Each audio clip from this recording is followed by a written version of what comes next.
சென்னையில் ஒரு இடத்துல ஒரு ஆர்ப்பாட்டம் நடத்துறாங்க. நம்முடைய சீஃப் ஜஸ்டிஸ் ஆஃப் இந்தியா அவர்கள் மீது தவறான ஒரு நபர் தாக்குதல் நடத்துறாங்க. அதை கண்டிக்கணும் எல்லோருமே. அதை கண்டிச்சுட்டு வரும்போது இவங்க ஒரு அட்வொகேட் மேல தாக்குதல் நடத்துறாங்க. இதுதான் காமெடி. இதுல என்னன்னா, இன்னைக்கு திருமாவளவன் அவர்கள் நேரடியா ஒரு மக்களால் தேர்ந்தெடுக்கப்பட்ட எம்பி, மெம்பர் ஆஃப் பார்லிமெண்ட், ஒரு கட்சியினுடைய தலைவர். இத்தனை ஆண்டு காலம் தமிழகத்தில் அரசியல் பண்றாரு. அவர் மேடையில சொல்றாரு, பார்த்து முறைச்சா 4 தட்டு தட்டணும் அப்படின்னு. இன்னைக்கு தமிழகத்தில் எப்படி ஆகி போச்சுன்னா, சில அரசியல் கட்சியை சார்ந்தவர்கள், சில தலைவர்கள் மேடையின் மீது ஏறி சும்மா முறைச்சா 4 தட்டு தட்டணும்.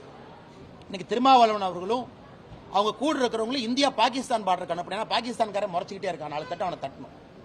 அதனால இந்த முறைச்சவனெல்லாம் தட்டணும்னு ஆரம்பிச்சா தமிழ்நாட்டில் அண்ணன் திருமாவளவன் அவர்களுக்கு இடம் இல்லை. இந்தியா பாகிஸ்தான் பார்டருக்கு போய் இந்த பாகிஸ்தான் ஆர்மி முறைச்சானா 2 தட்டு தட்டணும். அங்க வீரத்தை காட்ட மாட்டாங்க. அப்பாவியா யாராவது ஸ்கூட்டரை உங்களை போல என்னை போல இந்த மிடில் கிளாஸ் சொல்லக்கூடியவங்க அவங்க வருவாங்க. கூட்டமா 100 பேர் அண்ணன் திருமாவளவனோடு போவாங்க. ஒரு தலைவர்னா அவர் முன்னுதாரணமாக நடந்திருக்கணும். கீழே இறங்கி தடுத்திருக்கணும், என்ன ஆச்சுன்னு பார்க்கணும். இது முழுமையாக ஒரு 2-2.5 நிமிஷம் நடக்குது. இதை ஒரு பத்திரிகை நண்பர் படம் பிடிக்கிறார். அதை ஒரு தனியார் தொலைக்காட்சியில போடுறாங்க. தனியார் தொலைக்காட்சியில போட்ட பிறகு அதை நான் என்னுடைய எக்ஸ் வலைதளத்தில் போடுற உடனே திருமாவளவனுக்கு சந்தேகம் வந்துருச்சு, அண்ணாமலை தான் பின்னாடி இருந்து அதை செஞ்சிருக்கிறான். இது என்ன சொல்றதுன்னு எனக்கு தெரியலங்க. இப்படித்தான் தமிழகத்தினுடைய அரசியல் சாபக்கேடு. இப்படிப்பட்ட தலைவர்கள் தான் இங்க அரசியல் பண்றாங்க. ஜாதியை வைத்து, அட்டூழியத்தை வைத்து, அடக்குமுறையை வைத்து, வன்முறையை வைத்து மக்களை மிரட்டி.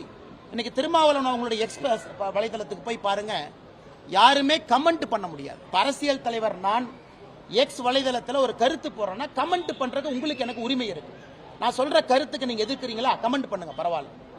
என்னுடைய கருத்தை ஆதரிக்கிறீங்களா, கமெண்ட் பண்ணுங்க. ஆனா திருமாவளவன் மட்டும் பாத்தீங்கன்னா அவர் எக்ஸ்ல போடுவார், ஆனா கமெண்ட் டிசேபிள்டு. அப்பனா அவர் கருத்தை மட்டும்தான் நீங்க படிக்கணும்.